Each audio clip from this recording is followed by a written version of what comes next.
Hey,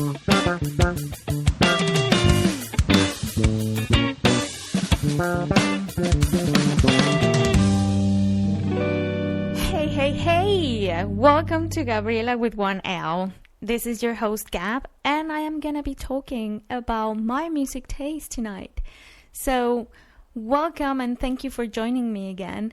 I hope you like it. This is just me talking about what I went through to get to the stage where I am at the moment about music and how I have been introduced and how I have been liking different things about music. So let's start from the beginning.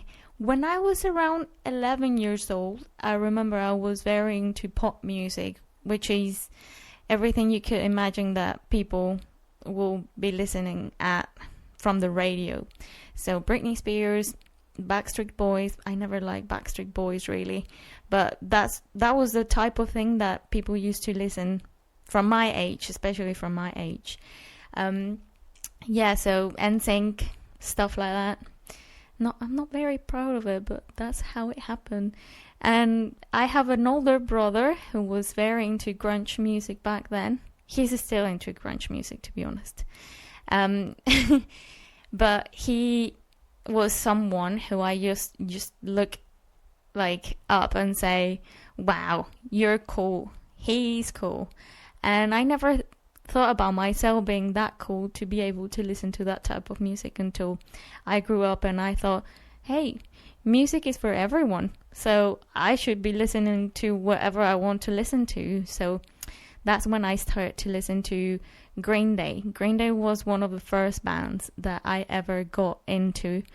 And it was because Billy Joe Armstrong's voice, it was just crazy for me. It was so cool. I thought it was the coolest voice. I still think that. And the colors of the video of the first time I saw Green Day on TV was Basket Case. And I thought that was so cool. Like, man, I never seen anything like it. And I started to get so entertained by who knows what I understood that the lyrics said, because back then I had no idea about English. So my basic English and my lack of tools to be able to translate the lyrics back then was just very poor, and it was funny at the same time, because who knows what the outcome was. Back then I used to go to a website which was azlyrics.com, something like that. And I used to print the lyrics and sit down next to a dictionary and just try to figure out and put together things that probably didn't make sense. But yeah, I used to do that to be able to help myself to understand lyrics that I wanted to like get into my brain and understand them, because I used to like that music and I didn't even know what they were saying. So after that, I remember the first song that I actually got into my head, and I remember it was from this band. It was Days of New, and it was really cool. I mean, it was grunge as well, and they used to have this video on MTV, and it was really funny because the thing that got me from that video was there was a guy getting his head shaved, and there was like shirtless guys singing, and yeah, I thought it was really cool. Yeah, I thought they were hot as well, and so that got my attention. And then I started to listen to other bands like, I don't know, Blink-182, Good Charlotte, and all that type of things that raised emo kids back then from the early 2000s, I think it was. No, actually. After that, it was like, 2008? Between 2005 and 2008, probably. Something like that. Anyway, so I went to my first gig with my brother. He took me. Bless him. It was so cool, but I can't imagine how stressful it could be to take a 14-year-old to a gig, especially in Mexico City, because let me tell you something, gigs in England and Mexico, they are totally different. That's a whole new thing. For me, it was anyways, because, well, I can compare it now, but back then I didn't have any reference. But nowadays, I think, oh my God, that's why bands want to go to Mexico so often, because the crowd is just magical. Honestly, it's so cool.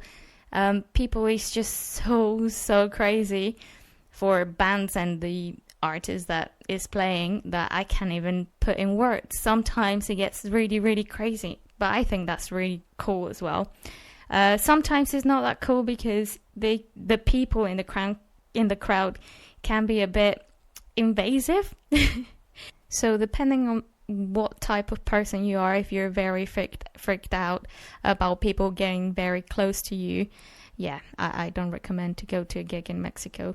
But yeah, it is worth it though, depending on what type of person you are. But as I said, even artists say it's really cool to go to Mexico because how passionate people are and how crazy things get there. So if you have the chance to go to a gig in Mexico, give it a go. I recommend it. Green Day, as I said, was my first gig and I enjoyed it so much. It was such a nice feeling being there. I can't even express how excited I got when I just saw Green Day live. It was amazing. And because also it was my first time, I think it just like put a mark in my heart, like very deep and forever, because that's how music is for me. So that gig was amazing. So they had this other band opening. That was not cool. That was the only not cool thing that I can remember. The band who opened that night was Bowling for Soup. Oh my God, the worst band ever I've ever seen live, other than Coldplay, because Coldplay was awful as well. But yeah, after that was amazing. Honestly, I couldn't believe what I was listening to, and even my brother was like very excited, and I remember him yelling at me saying like, oh my God, it sounds so cool, it sounds just like the album. And I was like, yeah, I know. so cool. So after that, I think I got very into gigs. Like after that first time, it just made me want to go more and more. So back then, because my parents were a bit not really that type of cool parents of, yeah, you want to go to a party? Yeah, just go. They used to be very serious and not give me a lot of permission to get out of the house, unfortunately. So I had to find my ways. But yeah, I got the chance to go to a lot of gigs as much as I could back then, because it was expensive, first for a teenager, and second, sometimes I didn't have anyone to go with, and that was very sad, because back then my brother and I used to get into arguments all the time. So sometimes we stopped talking to each other and I didn't have anyone to go with to gigs, so that was a shame. And if I wanted to go somewhere like a gig or a party, I should be with someone like my brother or sister, or at least someone my parents knew back then. Anyway, so that was my first gig and it was amazing. It was something that I'm gonna remember my whole life with a lot of love. If you've never been into a gig, I recommend you to go. It's such a whole new experience and something that you cannot just miss. The vibe and everything is just so different from any type of experience you can have, that I really recommend to go to a gig when we can go, of course. And after Green Day, I started to go to festivals and stuff like that, which was very cool, but I always found more personal to go to see the band in a specific rather than going to a festival, because I don't know, I just enjoy it more to go to just see the band.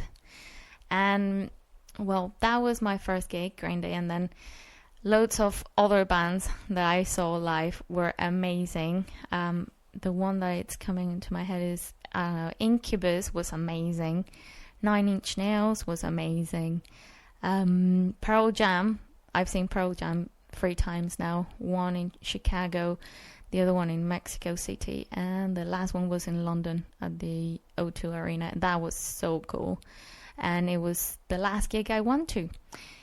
And I told you now the first gig and the last gig I've went to. So I'm going to tell you the one that I enjoyed the most. And it was probably Metallica with Ryan. We went to the O2 Arena as well in London. And as much as I love the crowds in Mexico, this gig was amazing because how we appreciate Metallica and how much Ryan loves Metallica as well. Even our first dance from our wedding was a Metallica song, so you can imagine how much we like it. But it was just the fact that we were there together, because as well as that, we went through a lot before I was able to come to the UK, but that's another whole story, which is going to be in the next episode, by the way. So don't miss that. And we got into that gig, luckily, because I remember Ryan's nan, by the way, Ryan is my husband, for those who doesn't know, and Ryan's nan and aunt helped us out to be able to get the tickets for that gig. So thank you for that, Nan and Claire. And it was just amazing, honestly, everything. We got in the front of the stage and I thought I was going to die. So sometimes here people doesn't respect your personal space. So that was fun. I thought I was going to die though, because people here are so tall. Oh my God. So for people for my height, which everyone who knows me knows that I'm not tall at all.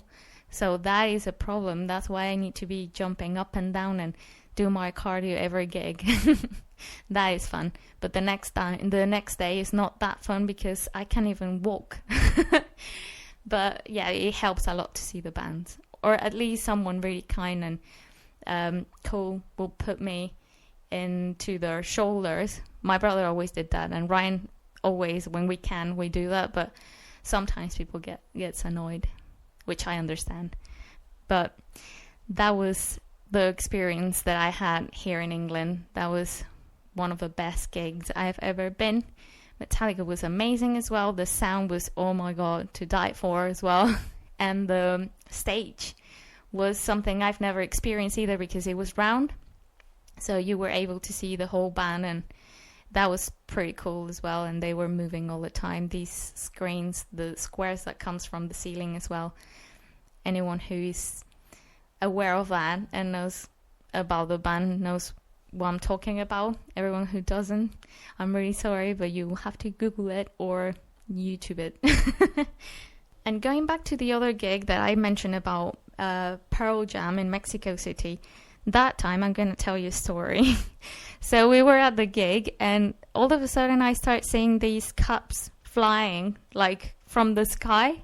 I'm not joking. If you have the chance to look for that video, it's really funny. It was in 2011, Mexico City.